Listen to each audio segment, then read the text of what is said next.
लगभग 7 महीने से ज्यादा का समय बीत चुका है और किसान अपनी मांगों को लेकर लगातार बॉर्डर पर अड़ा हुआ है और डटा हुआ है। किसान की एक ही मांग है कि इन काले कानूनों को, जो किसान काले कानून जिनको बता रहा है, उनको सरकार जब तक रद्द नहीं करती, हम घर वापसी नहीं करेंगे। 7 महीने के समय में सरकार ने शायद ये सोचा था कि किसानों का हौसला टूट जाएगा और किसान अपने घरों को वापस चला जाएगा, लेकिन लगभग 7 महीने का समय बीतने के बाद भी किसानों का जो हौसला है वो टूटा नहीं है। आप देख सकते हैं किस तरीके से किसान अपनी रैलियां निकाल कर हर सुबह हर शाम इसी तरीके से बॉर्डर पर किसान अपनी रैलियां निकालते हैं और सरकार को ये एक ताकत दिखाते हैं कि भाई किसान ना पीछे हटा है और ना पीछे हटेगा। खेती के 3 काले कानून वापस लो और एमएसपी पर गारंटी दो, यही जो स्लोगन है वो किसान लेकर चल रहा है और लगातार कई संगठनों का साथ किसानों को मिल रहा है और हर सुबह हर शाम इसी तरीके से किसान अपना एक दल तैयार करता है और उस दल तैयार के साथ देख सकते हैं आप बॉर्डर पर निकलता है और लगभग 7 महीने का समय, लंबा समय बीत चुका है, लेकिन किसान के हौसले इतने बुलंद हैं कि किसान अपने घरों को वापस जाने को तैयार नहीं है। और लगातार देख सकते हैं आप बॉर्डर पर किसानों ने अपना जो धरना है वो और मजबूत कर लिया है। साल 2022 चुनाव भी आने वाले हैं, लेकिन किसानों की समस्याओं का अब तक कोई समाधान नहीं हुआ है और इसी को लेकर किसान लगातार धरना प्रदर्शन कर रहा है। अब देखना ये होगा कि सरकार इनकी बात सुनती है, क्योंकि 7 महीने बीत चुके हैं, अभी तक तो सरकार ने इनका कोई बात नहीं सुनी है। लेकिन अगर हम सरकार की बात माने तो सरकार ने साफ कह दिया है हर मुद्दे पर बात हो सकती है, लेकिन बिल वापसी पर कोई बात नहीं होगी। बाबूजी, सरकार ने साफ कह दिया है और किसी मुद्दे पे अगर आपको बात करनी है तो आप आइए, सरकार आपसे बात करने के लिए तैयार है। लेकिन 12 बार वार्ता हुई और वार्ता फेल हो गई, क्या कहोगे? देखिए, सरकार कानून वापस नहीं लेना चाहती, क्योंकि सरकार कारपोरेट के हाथों पूरी तरह से कहिए बिकी हुई है, समर्पित है, उसी की सेवा में लगी है, जो शब्द इस्तेमाल कर लीजिए। इसलिए सरकार तो ऐसा बोलेगी। किसान भी बैठे हैं, हमें कोई जल्दी नहीं है। हम लोग जो है 4-4, 6-6, 2-2 साल की फसल होती है गन्ने की, कोई परेशानी नहीं है, अभी चलेगा आंदोलन। ये खेती और देश को बचाने का सवाल है, लोगों की जीविका को बचाने का सवाल है। इसमें जो है 70 करोड़ लोगों की जीविका का सवाल फंसा हुआ है। दूसरी तरफ जो है कारपोरेट की लूट फंसी हुई है।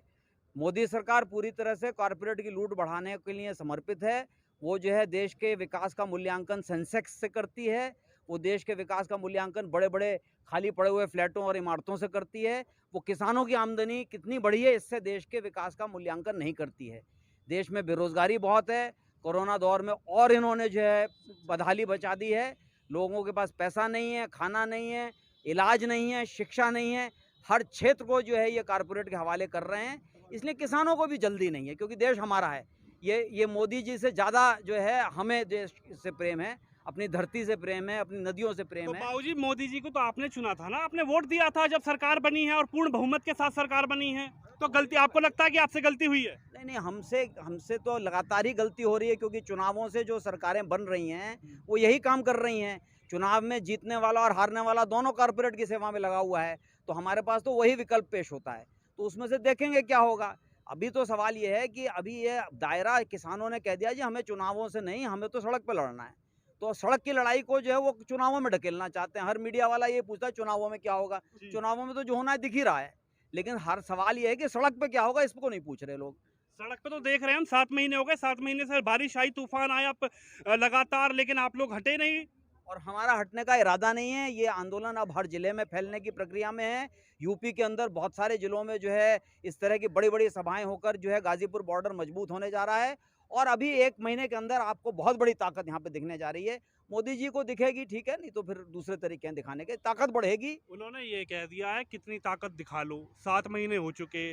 खुद कृषि मंत्री ने कह दिया है कि बिजली जो बिल हैं वो वापसी नहीं होंगे, और किसी मुद्दे पर बात करनी है तो हम तैयार हैं। लेकिन वो कह रहे हैं कि किसान तोड़ा हुआ है कि भाई बिल वापसी करो, और सरकार भी दूसरी तरफ पड़ी हुई कि बिल हम वापसी नहीं करेंगे। तो ऐसे रास्ता कैसे निकलेगा? 7 महीने तो बहुत लंबा समय होता है बाबूजी। देखिए, रास्ता तो वार्ता से ही निकलता है, और वार्ता करने के लिए किसान हमेशा ही तैयार रहे हैं।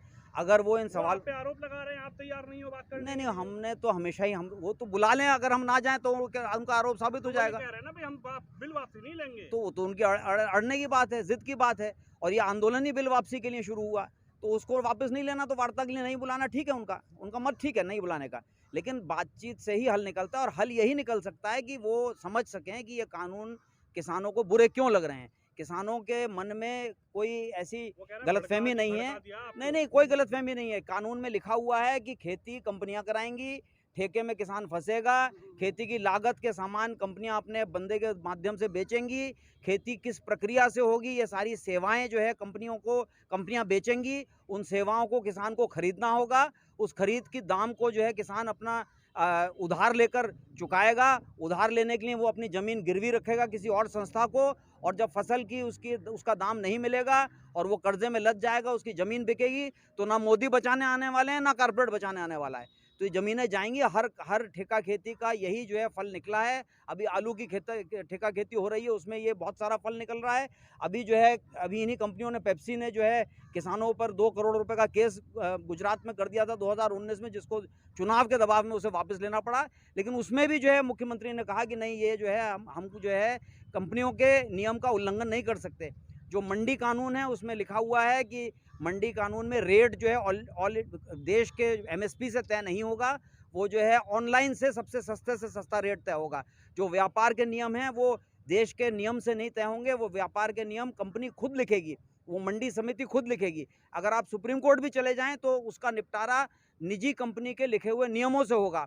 और कालाबाजारी की तो छूट ही दे दी, लिख दिया उन्होंने कि कालाबाजारी की पूरी छूट है, जमाखोरी की पूरी छूट है। जो तीसरा कानून बनाया गया है उसमें साफ लिख दिया है कि हर साल अनाज के दाम, दलहन के दाम, तिलहन के दाम 1.5 गुना बढ़ने की छूट है।